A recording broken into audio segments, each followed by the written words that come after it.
오늘 계속해서 열왕기하 말씀 계속 봅니다. 열왕기하 23장 31절에서 24장 7절까지 같이 우리 보겠습니다. 같이 읽습니다. 여호아하스가 왕이 될 때 나이가 23세라 예루살렘에서 석 달간 다스리니라. 그의 어머니의 이름은 하무달이라 리블라 예레미야의 딸이더라. 여호아하스가 그의 조상들의 모든 행위대로 여호와 보시기에 악을 행하였더니 바로 느고가 그를 하맛 땅 리블라에 가두어 예루살렘에서 왕이 되게 하지 못하게 하고 또 그 나라로 은 100달란트와 금 1달란트를 벌금으로 내게 하고 바로 느고가 요시야의 아들 엘리야김을 그의 아버지 요시야를 대신하여 왕으로 삼고 그의 이름을 고쳐 여호야김이라 하고 여호아하스는 애굽으로 잡아갔더니 그가 거기서 죽으니라. 여호야김이 은과 금을 바로에게 주니라. 그가 바로 느고의 명령대로 그에게 그 돈을 주기 위하여 나라에 부과하되 백성들 각 사람의 힘대로 액수를 정하고 은금을 징수하였더라. 여호야김이 왕이 될 때에 나이가 25세라 예루살렘에서 11년간 다스리니라. 그의 어머니의 이름은 스비다라 루마 부다야의 딸이더라. 여호야김이 그의 조상들이 행한 모든 일을 따라서 여호와 보시기에 악을 행하였더라. 여호야김 시대에 바벨론의 왕 느부갓네살이 올라오매 여호야김이 3년간 섬기다가 돌아서 그를 배반하였더니 여호와께서 그의 종 선지자들을 통하여 하신 말씀과 같이 갈대아의 부대와 아람의 부대와 모압의 부대와 암몬 자손의 부대를 여호야김에게로 보내 유다를 처음 멸하여 하시니 이 일이 유다의 임함은 곧 여호와의 말씀대로 그들을 자기 앞에서 물리치고자 하심이니 이는 므낫세에 지은 모든 죄 때문이며 또 그가 무죄한 자의 피를 흘려 그의 피가 예루살렘에 가득하게 하였음이라. 여호와께서 사하시기를 즐겨하지 아니하시니라. 여호야김의 남은 사적과 행한 모든 일은 유다 왕 역대지략에 기록되지 아니하였느냐. 여호야김이 그의 조상들과 함께 자매 그의 아들 여호야긴이 대신하여 왕이 되니라. 애굽 왕이 다시는 그 나라에서 나오지 못하였으니 이는 바벨론 왕이 애굽 강에서부터 유브라데 강까지 애굽 왕에게 속한 땅을 다 점령하였음이더라. 아멘. 예, 지금 우리는 이제 유다의 마지막 왕들에 관한 언급을 보고 있습니다.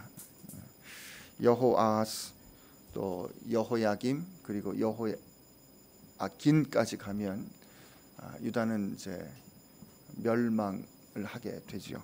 오늘 읽은 이 31절부터 24장 7절까지의 말씀은 두 왕이 나옵니다. 둘 다 요시야의 아들이었습니다. 여호아하스와 또 누굽니까? 여호야김이죠. 요시야가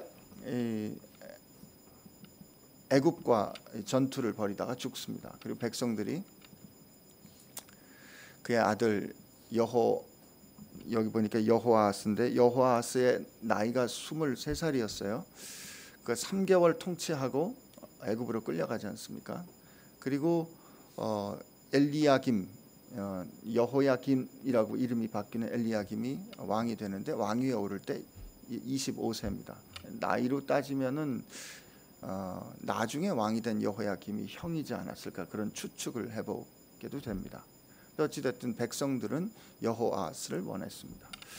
따지고 보면 요시야 왕도 국민들이 요시야를 왕으로 세웁니다. 백성들이 원해서 왕으로 봉책된 겁니다. 여호아하스가 백성들에 의해서 왕으로 봉책되었기 때문에 어쩌면 백성들이 좋아하는, 백성들이 기뻐하는 뜻으로 정책을 삼고 나라를 통치했는지도 모르겠습니다. 사실 그 일은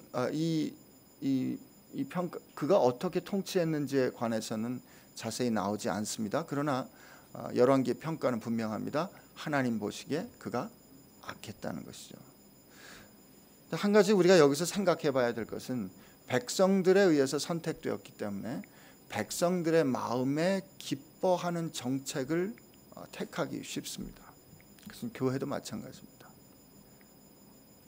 교회가 하나님을 기뻐하는 것을 우리가 우선으로 할 것인가, 아니면 사람들을 기뻐하는 것을 최우선으로 할 것인가? 하나님이 참 좋다 하는 것이 우리의 최우선되는 가치인가? 아니면 사람들이 와서 정말 좋습니다, 이 정말 좋습니다, 이게 최우선되는 가치로 할 것인가? 사실 이 두 가지가 같아져야 하는데 실상 우리 교회를 돌이켜보면 그렇지 않은 것을 많이 발견하게 됩니다. 우리 오늘 이 일을 생각할 때 여기 분명히 그렇게 드러나 있지는 않지만 그런 일들이 우리 삶 가운데 우리 인생에서 경험되기 때문에 우리가 좋아하는 것이 곧 하나님이 좋아하시는 것이어야 하고 하나님께서 기뻐하시는 일이 우리가 기뻐하는 일 되어야 할 줄로 믿습니다. 여호아스는 결국 3개월을 다스리다가 끌려갑니다. 이 당시 이게 참 복잡하게 되는데요. 여러분 여러분 보시기에 여기 예루살렘이 있으면 예루살렘, 제가 지도를 거꾸로 그려야 하기 때문에 좀 복잡합니다만 여기 홍해가 있으면 이 홍해에 여러분 보실 때 서쪽이 여러분 오른편이 애굽입니다. 그러니까 이 오른쪽 아래쪽이 애굽이고 그다음에 이쪽이 아시리아입니다. 아수르, 그다음에 메데, 바벨론 이렇게 되는 거예요. 그러니까 아래쪽 서쪽에서 이 애굽이 이렇게 올라왔다 내려왔다 하고 그다음에 이제 아시리아에 의해서 바벨론 동쪽에서 이 동쪽 여러분 보실 때 왼편이죠. 왼편에서 이 바벨론이 발흥하는 국제적인 역학관계에 있는 겁니다. 아수르가 이제 패퇴하면서 바벨론이 다시 발흥하게 되고 애굽이 다시 발흥하게 되고 아래로부터 올라온 애굽이 유다를 점령합니다. 그 유다를 점령하면서 여호아스가 끌려가고 그 뒤를 이어 엘리야김이 이제 왕에 세워지게 되는 거죠. 그 엘리야김이 왕에 세워질 때 애굽의 바로 느고가 그에게 이름을 새로 줍니다. 여호야김이라고 이름을 새로 줍니다. 사실 이름은 비슷합니다. 엘리야김은 하나님이 세우신다라는 뜻이고요. 여호야김은 여호와께서 세우신다는 뜻입니다. 이름이 비슷합니다. 그러나 이스라엘 사람들에게 이 성경에서 이름을 준다는 것은 그의 존재를 가능케 한다는 권위의 근원을 의미합니다. 지금 이스라엘의 왕은 누가 세워야 돼요? 유대의 왕은 누가 세워야 돼요? 하나님께서 세워야 합니다. 하나님께서 기름 부어 세워야 하는데 지금 애굽 왕이 올라와서 어찌 되었든 여호아스를 폐위하고 그의 형제인 엘리야김을 왕으로 세우고 그에게 새로운 이름을 주는 겁니다. 그의 권위와 권세는 누구로부터 옵니까? 애굽 왕으로부터 오는 거죠. 이스라엘이, 유대가 이 지경에 이르게 됐습니다. 그러나 그는 그 역시 평가를 받기를 여호와 보시기에 악하게 행했다 합니다. 근데 그 사이에 이 애굽과 바벨론의 관계에서 바벨론이 애굽을 한번 이제 이 애굽이 약해진 사이에 바벨론이 다시 유다를 속국으로 삼으니까 이 여호야김이 바벨론을 섬기다가 바벨론의 왕자가 애굽을 도모하는데 실패하는 것을 보고 다시 친애굽 정책으로 돌아갑니다. 그게 이제 24장에 나오는 이야기예요. 24장 1절을 우리 한번 읽어보겠습니다. 시작. 여호야김 시대에 바벨론의 왕 느부갓네살이 올라오매 여호야김이 3년 동안 섬기다가 돌아서서 그를 배반합니다. 그래서 다시 이제 애굽과 동맹을 취하게 되는데 그 일로 인해서 결정적으로 이제 유다가 멸망하게 되는 것이죠. 결국 우리가 이 역사적인 상황을 쭉 이렇게 돌이켜 보면 유다가 멸망한 게 이스라엘 유다의 왕들이 외교 정책을 잘못 실패해서 혹은 착각해서 착오해서 그런 건가, 실수해서 그런 건가 이렇게 생각할 수도 있습니다. 사실 우리도 이 국제적인 관계, 요즘 우리나라 같으면 미국과 중국과의 관계에서 어느 편에 설 건가, 어디와 같이 줄다리기를 할 건가, 뭐 이런 고민을 하는 걸 언론에서 말하지 않습니까? 이런 시각으로 보는 것 같은데 성경은 그렇지 않습니다.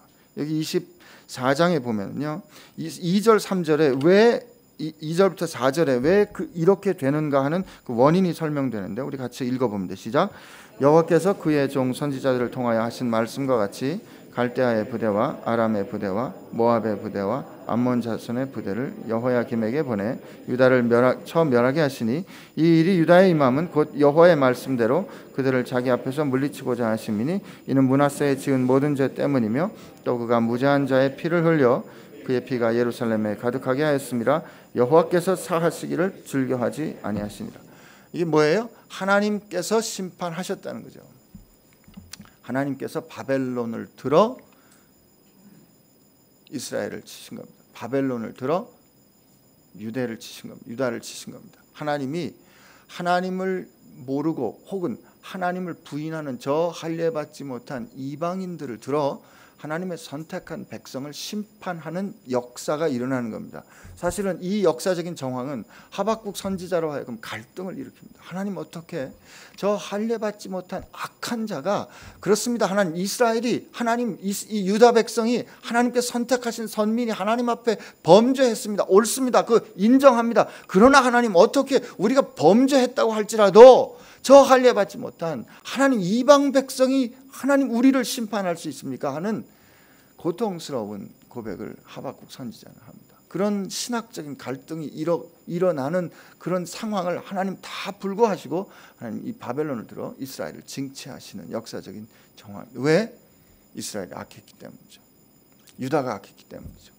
그러면 오늘 읽은 이 말씀에는 여호아하스가 여호와 보시기에 악했다, 엘리야김이 여호와 보시기에 악했다라고만 그냥 간단하게 평가가 되어 있는데, 그럼 그들이 어떻게 악했는가를 알려주는 부분이 있습니다. 그게 예레미야 선지자입니다. 우리 예레미야 22장을 한번 가보겠습니다. 예레미야서 22장을 갑니다.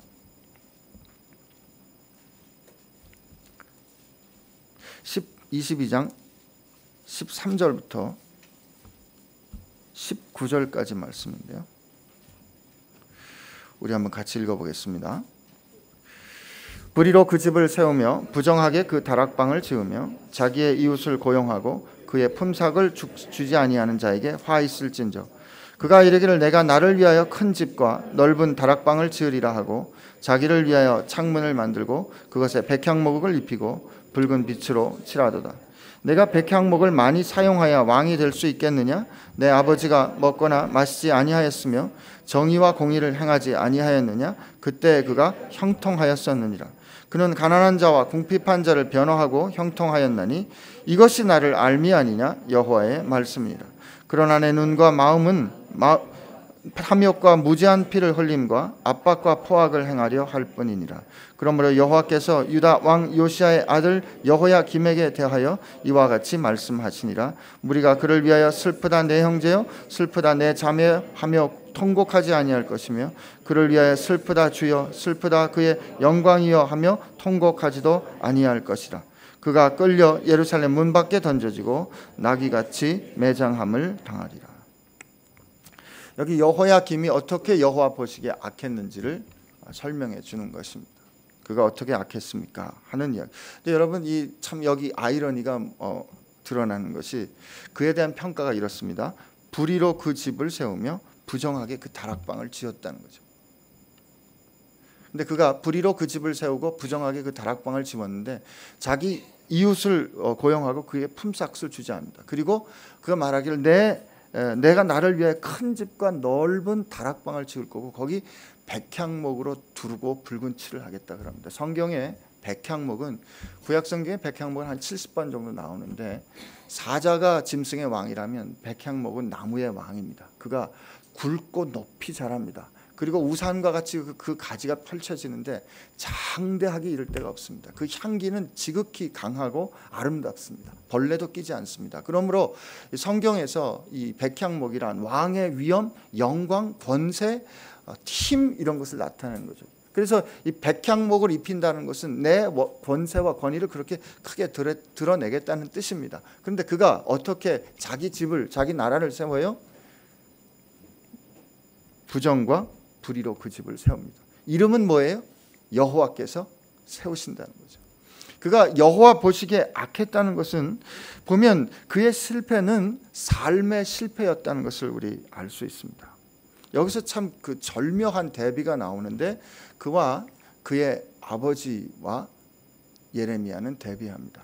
그는 이렇게 말합니다. 나는 나를 위하여 큰 집을 짓겠다.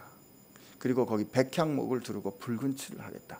최고급 자재를 들여서 왕의 권위를 드러낼 만큼 크고 아름다운 집을 짓겠다는 거예요. 그런데 그를 향하여 불의와 부정으로 집을 세우는 자여라고 평가합니다. 근데 요시야를 향해서는 뭐라고 말합니까? 그는 먹지 않았다. 뭐라고요? 그는 먹거나 마시지 아니하였다라고 말합니다. 15절에 내 아버지가 먹거나 마시지 아니하였으나 그는 정의와 공의를 행하였기 때문에 그는 형통하였다 말합니다. 너는 자기 이웃을 고용해서 그에게 품삯을 주지 않았는데 내 아버지는 가난한 이웃을 위하여 변호하고 궁핍한 자를 변호하고 그래서 그는 형통하였다 말합니다. 여기 이 두 삶의 대비가 되는 거예요. 우리 그리스도인들에게 하나님께서 오늘 가르쳐 주시는 거죠. 그가 왕의 위엄과 왕의 권세를 나타내기 위해서, 왕답게 살기 위해서 자기가 할 수 있는 힘을 사용해서, 참 이 일이 일어나고 있는 그의 11년 통치는 사실 이스라엘의 역사가 이제 막 저물어 가는 때였습니다. 나라는 망해 가는데 그는 자기를 위하여 집을 짓는 것이죠. 오늘 우리의 삶은 어떠한가? 오늘 교회 그리스도인들은 어떠한가? 하나님께서 가르쳐 주십니다. 사람들이 자기가 이루는 것, 자기가 원하는 것을 크고 아름답게 이루기를 원합니다. 그렇게 이루기 원하고 그 일을 위해서 불의한 방법, 부정한 방법을 서슴지 않습니다. 왜? 내 이름을 위해서 내가 원하는 것을 가지면 그만이라고 생각합니다. 그리고 뭐라고 말합니까? 여호와께서 도우셨다 말하는 것이죠. 근데 하나님이 그를 향하여 악을 행한 자라 평가하시는 겁니다. 하나님의 뜻에 따라 순종하는데 그 순종하기 때문에 가난하고 입지 않았고 먹지 않았고, 그러나 하나님은 입지 않고 먹지 않았던 그 삶을 향하여 형통한 삶이라고 평가하신다는 거죠. 우리 쉽지 않은 일이지만, 참으로 어려운 일이지만 그리스도인 된 우리들이 오늘 이 아침에 여호와 보시기에 악을 행했다라는 그 역사의 평가를 우리 생각하면서 하나님 앞에 기준을 분명히 세워야 합니다. 세상에서 보기에 크고 아름다운 집을 지을 것인가, 혹 하나님의 길을 따르려다가 내가 먹지 않고 마시지 않는 일이 생기는 일을 겪을 것인가. 그런데 성경은 뭐라고요? 그것이 형통이라고 말한다는 것입니다. 우리 하나님 앞에서 하나님께서 진짜 집을 세워가시는 사람답게 사는 저와 여러분 되시기를 바랍니다. 왜냐하면 에베소서에 보니까 우리가 성령 안에서, 예수님 안에서 주님과 함께 하나님이 거하실 아름다운 성전으로 우리는 지어져 갑니다. 여러분과 저는 하나님이 거하실 아름다운 성전입니다. 그러므로 하나님이 거하실 아름다운 성전이라면 하나님께서 기뻐하시는 뜻에 따라 사는 것이 형통입니다. 여러분, 그 형통을 의심하지 마시고 하나님의 뜻에 따르지 않는 백향목과 같은 위대함을 부러워하지 마시고 하나님께서 기뻐하시는 그 길을 따르는 여러분 되시기를 바랍니다. 또 제가 이 말씀을 읽으면서 오늘 사실 아침 예배에 다루기 어려운 질문이지만 여러분께 그냥 질문을 하면서 묵상을 하고 우리 기도의 제목으로 삼기를 원합니다. 이 예레미야서 22장 21절에 있는 말씀인데요. 계속해서 이제 그 여호야김에게 하시는 말씀 중에 하나인데 이렇게 말합니다. 내가 평안할 때 내가 내게 말하였으나 내 말이 나는 듣지 아니라 하였나니 내가 어려서부터 내 목소리를 청종하지 아니함이 내 습관이라. 이렇게 말합니다. 여호야김의 아버지는 요시야였습니다. 위대한 왕이었습니다. 그렇죠? 하나님께서 보시기에 참 하나님 마음에 합한 아버지였습니다. 그런데 그 아들이 그렇게 살지 않는 것이죠. 누구의 아들로 구원이 보장되지는 않습니다. 목사의 아들이라고 다 좋은 신앙인 되는 거 아닙니다. 여러분과 제가 좋은 신앙인이고 우리의 자녀들 또한 그런 신앙의 유산을 받아 가지기를 원하지만 우리 뜻대로 되는 거 아닙니다. 근데 여기 보니까 근데 이 말이 참 제 마음에 두려워요. 너 어렸을 때, 내가 어려서부터 내 목소리를 청종하지 않은 것이 내 습관이었다는 것입니다. 근데 저는 이 이스라엘 멸망을 보면서 이런 질문을 한편은 하게 됩니다. 하나님, 이거 하나님께서 선택하신 나라 아닙니까? 하나님께서 선택하신 나라인데 어떻게 이 왕들이 저렇게 잘못하는 걸 그냥 놔두십니까? 억지라도 힘을 써서라도 그들로 하여금 하나님께서 원하지 않으시는 길로 가지 않도록 막으시면 되는 거 아니겠습니까? 하나님께서 그냥 한번 보여주시기만 하면, 한번 이놈 하고 말씀하시기만 하면 그들이 두려워서 돌이킬 텐데 왜 하나님 끝까지 선지자를 통하여 말씀만 하시는 겁니까? 하는 질문이 드는 거죠. 그러고 보면 성경에 그런 일들이 많이 있었습니다. 하나님께서 불뱀을 보내서 이스라엘 백성을 심판하셨을 때 그들을 치유하는 방법이 뭐였습니까?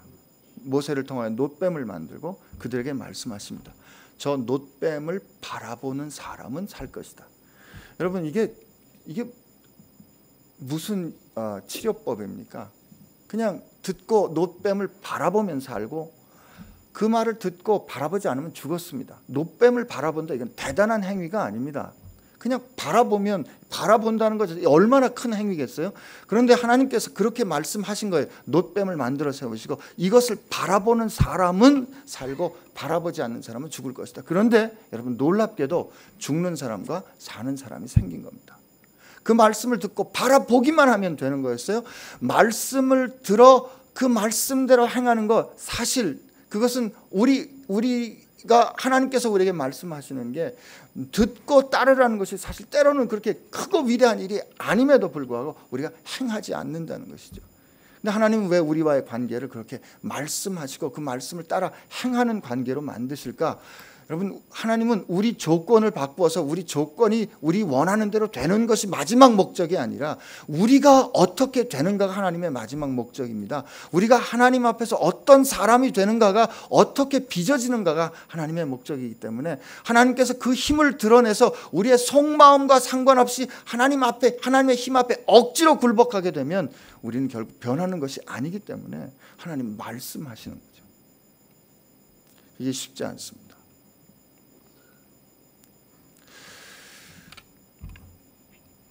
하나님 말씀하실 때 그러므로 적은 일에 순종하는 훈련 우리 해야 합니다. 적은 일에 순종하는 훈련 해야 합니다. 그리고 사실 이게 제가 앞서 드린 전제의 말씀과 아버지의 좋은 신앙이 자녀의 좋은 신앙으로 보장되지 않는다라는 것을 제가 어렵게 말씀을 드렸지만, 그럼에도 불구하고 우리가 그렇기 때문에 적은 일에 자녀들 앞에서 분명한 기준 세워줄 필요가 있습니다. 아이들이 하나님께서 말씀하시는 선한 길에 어긋나는 아주 적은 일에 행동할 때 우리가 그들 앞에, 하나님 앞에서 생명을 걸고 그들 앞에 분명한 기준 세워줘야 합니다. 너 그렇게 살면 죽어 라고 얘기해야 합니다. 그래야 어렸을 때부터 말씀 듣지 않는 습관 고쳐줄 수 있다고 믿습니다. 여러분과 제가 우리 자녀들 위해 두려운 책임 가져야 합니다. 두려운 책임 가지려면 어떻게 해야 합니까? 우리가 하나님 말씀 두려움으로 청종하는 습관을, 삶의 태도를 우리 자녀들에게 분명히 보여줘야 하고, 우리 자녀들이 그렇게 가지 못할 때 생명 걸고 우리 자녀들에게 말해주어야 합니다. 그래야 그들이 여호야김이 걸었던 그 슬픈 불행한 길 걷지 않게 될 줄로 믿습니다. 오늘 하나님께서 우리에게 내가 볼 때 참 형통한 사람들 되었으면 좋겠구나, 세상 사람들이 보기에 형통한 것이 아니라 내가 보기에 형통한 길을 걷는 나의 자녀 되었으면 좋겠다 말씀하신다 믿습니다. 오늘 하루 저와 여러분 그 영광스러운 삶 살게 되기를 축복합니다. 우리 같이 기도하겠습니다.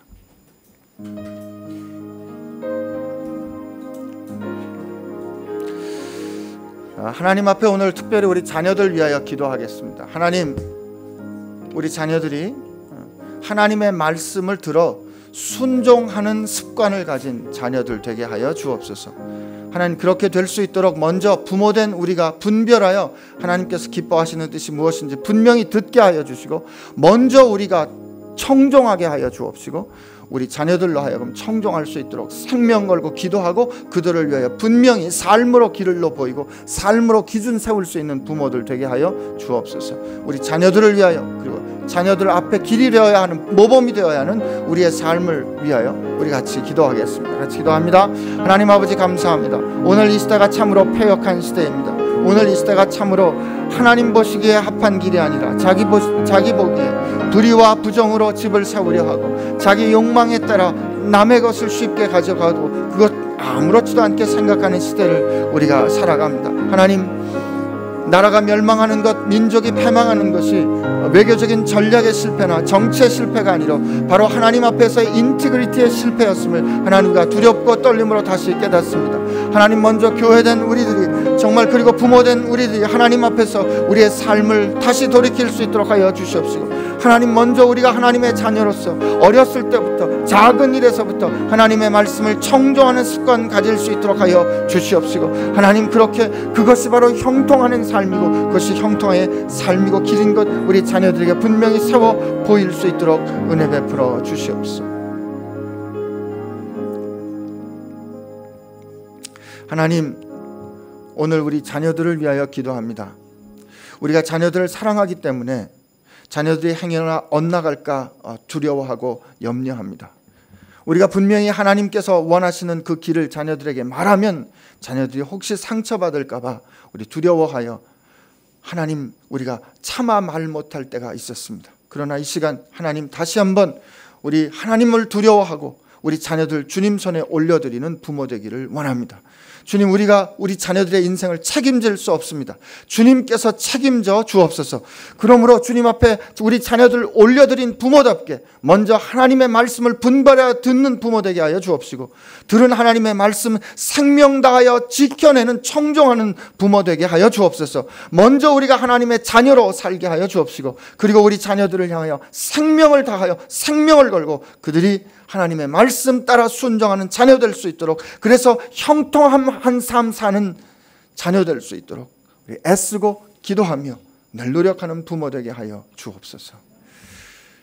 이제는 우리로 하나님의 자녀 되게 하여 주신 우리 주 예수 그리스도의 은혜와 오늘 우리로 하여금 하나님의 자녀로서 살도록 때로 아프게 우리를 꾸짖으시고 사랑으로 우리를 보듬어 이끌어 주시는 하나님 아버지의 사랑하심과 지혜와 권면으로 위로와 격려로 그리고 힘주심과 인도하심으로 우리를 이끌어 주시는 성령님의 역사하심이 오늘 자녀들과 세상 앞에서 하나님의 사람으로 하나님의 자녀답게 살기로 새롭게 결심하는 우리 사랑하는 모든 지체들 가운데 함께 하시기를 주의 이름으로 축원하옵나이다.